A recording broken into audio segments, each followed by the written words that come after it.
Hey guys, welcome back. I've got a John Deere LA 125 lawn tractor. Just came in the shop the other day. Customer thinks it has a fuel problem. So the customer actually put a fuel pump here that he got online and a new fuel filter. And he says it still doesn't want to start. So the first thing I'm going to do here, guys, is sit on a machine, turn it over, and see what happens.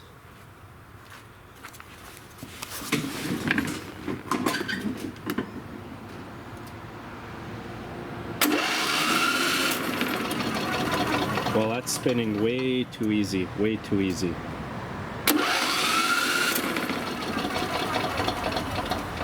So my first guess here, guys, is this motor might be pooched, or the valves are so out of whack, the adjustment, that it's got no compression. So what I'll do now is pop the valve cover off, and we'll see what's going on there. I want to see if the valves are opening and closing.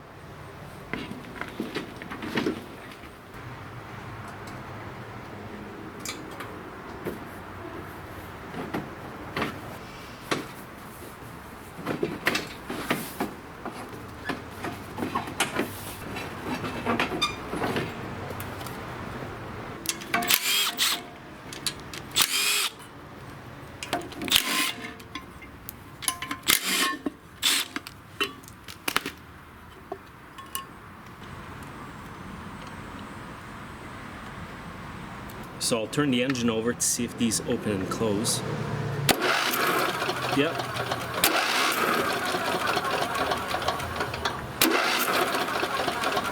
The thing spins so easy, it's almost like there's no spark plug installed, but the spark plug is in.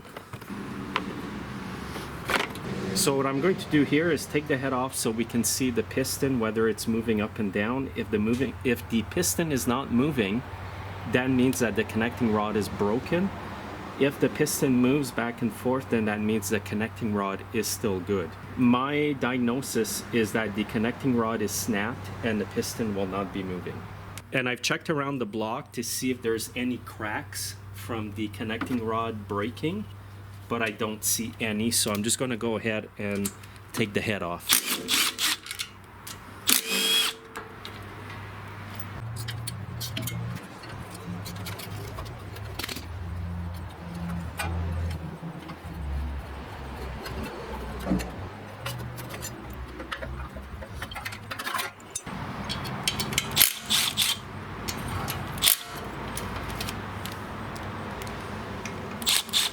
And now you'll need a 1/2-inch socket to get all the head bolts off.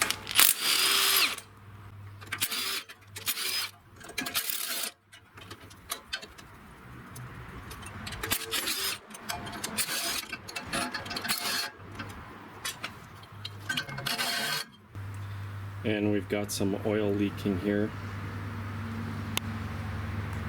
Look at that. So this is the moment that I want to see here. I want to see if that piston is moving.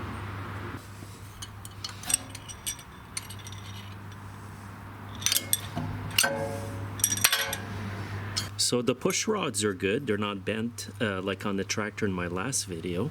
But look at this. That little piece of metal was sitting here. That's not a good sign, guys. I'm going to go over and spin that engine, and let's see what happens here.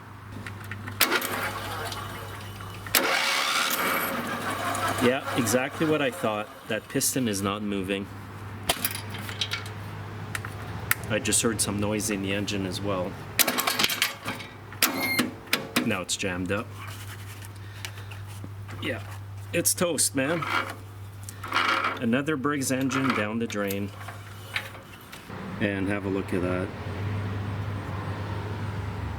Why did these engines always blow connecting rods? Well, it could be because they're poor quality, and also if people don't change their oil regularly, these engines will blow up because they are fragile that way. They do need their oil replaced religiously. So if we look at the engine oil here, lots of oil. So I don't think it blew up because it was too low on oil. It's possible it blew up because the oil was not changed regularly.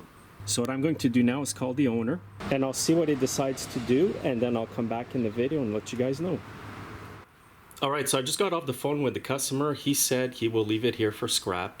So what I'm doing in exchange for that is I'm not charging him for the time I've put into the machine. So what I'll do now is take the engine off. I'm going to take it all apart so you can see exactly inside that engine. And what I like to do first before taking an engine off is drain the oil, just to save a mess. Okay, so what I've done is disconnected the battery, disconnected the wire to the starter.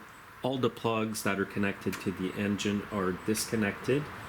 And I removed the 4 bolts underneath that hold the engine to the body. And I also took off the pulley, or actually I took off the bolt that holds the pulley. The pulley will fall down once I lift the engine.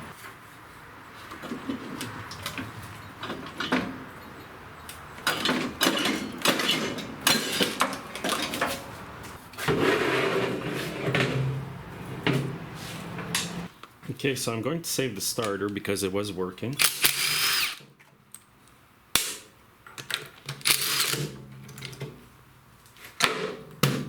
Here's the crack, guys.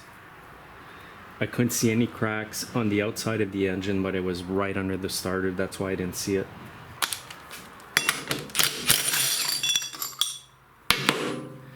This fan here looks damaged.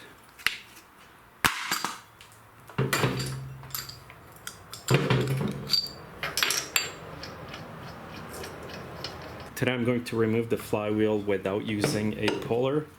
If you do it this way, make sure to wear your safety glasses. I've got the bolt in just a bit here.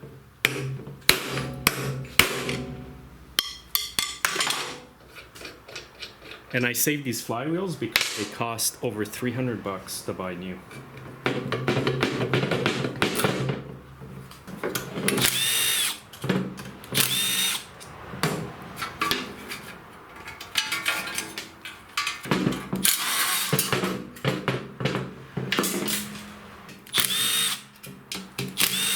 I'm going to save this part too. That's the stator or the alternator.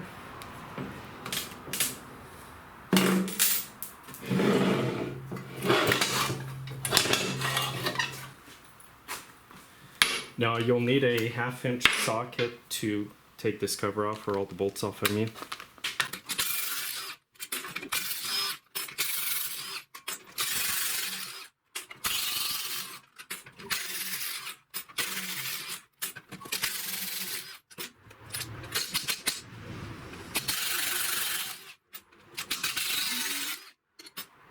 And this is always my favorite part, is to see the damage.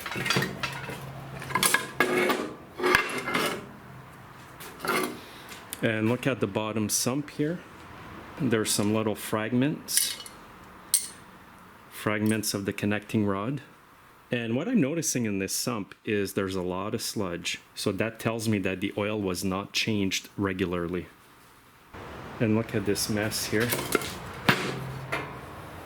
No matter how much you drain the oil, there always seems to be some left.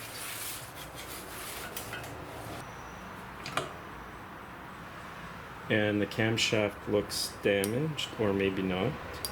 And this looks like a really good camshaft. It's actually full here. And the little springy thing, the compressor, looks good. Usually these are all destroyed when an engine is like this. And here's what I meant by how this camshaft is different. This is a camshaft over here from another engine like that, a newer one. But this old one here is full, it's a lot heavier. So I'm going to save this one because I might be able to use it in another engine.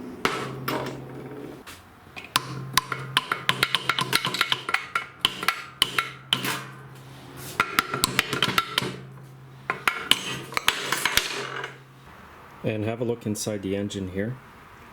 Here's the connecting rod. A piece of it. There it is down here.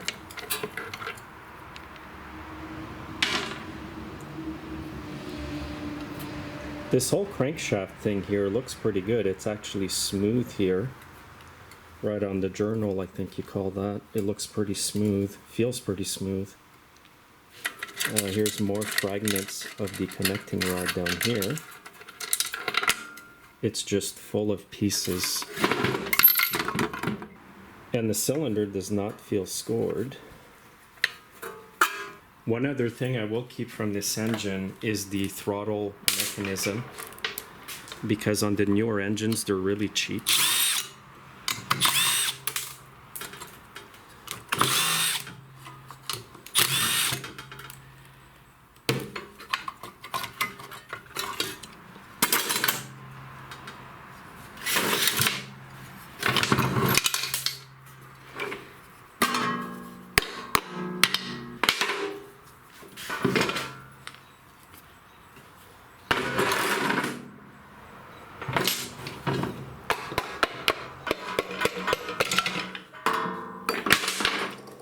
So here's the piston and what's left of the connecting rod. That piston actually still looks good. I might just save the piston. Cylinder is nice and smooth. So I'm going to send this off to scrap. I'm not keeping this. Alright, I'm going to show you what I'm keeping here. I'm keeping the starter, the flywheel bolt, the flywheel, the coil, the camshaft, the piston. I might keep the sump. There might be some good parts in there. I might keep this crankshaft. And I'm also keeping the head, the carburetor for sure, and the cover here that goes over the engine. I might keep that. So I did okay. Plus I got a bunch of parts off of this that I can scavenge off of. The deck might still be good. There's good wheels. The battery's still good. I can use that in an old machine. And the transmission's good. So I did okay. And the customer didn't have to pay anything for me to look at it. So just to give you an idea, guys, when you get stuff in the shop for your customers, sometimes you can just kind of trade off your labor in lieu of keeping the old machine for parts if it's worth anything. I don't do this for these scrap push mowers because, let's face it, they're all going electric here soon in Canada, and I don't want to be keeping a lot of push mower parts, but the lawn tractors will be around for quite a while before they go electric. Anyway, hope you enjoyed this video. Make sure to comment and like the video as well, and you guys have a great day.